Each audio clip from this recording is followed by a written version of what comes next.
Aku pun tak tahu siapa yang boleh jadi champion tau buat masa sekarang. Macam aku cakap tadi lah, Arsenal play safe, Chelsea sekarang tak konsisten lagi. Man City pun play safe, Liverpool ketandusan identiti, tak tahu apa yang dia nak buat, filosofi ke tactical pun bercelaru sekarang ni. Tapi aku boleh bagi solution lah. Aku boleh cakap solution lah. Contohnya macam Chelsea boleh menang kalau diorang dapatkan seorang centre back Januari nanti. Bagi aku masalah Chelsea ni centre back.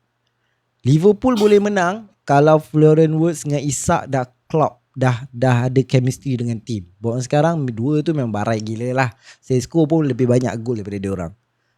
Arsenal boleh menang kalau Arteta gunakan kelebihan yang ada dekat Gyökeres. Buat sekarang Gyökeres yang kena adapt dengan Arteta, bukan Arteta adapt dengan Gyökeres. So diorang boleh menang sebenarnya.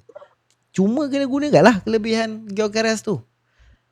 City pula boleh menang kalau diorang boleh cari seorang CDM yang seperti Rodri. Sebab CDM Pep Guardiola ni sangat penting.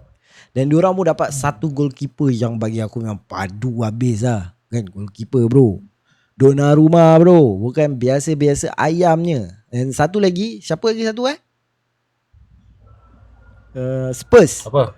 Bagi aku Spurs tak ada tools to win EPL. Dia tak ada tools untuk menang EPL.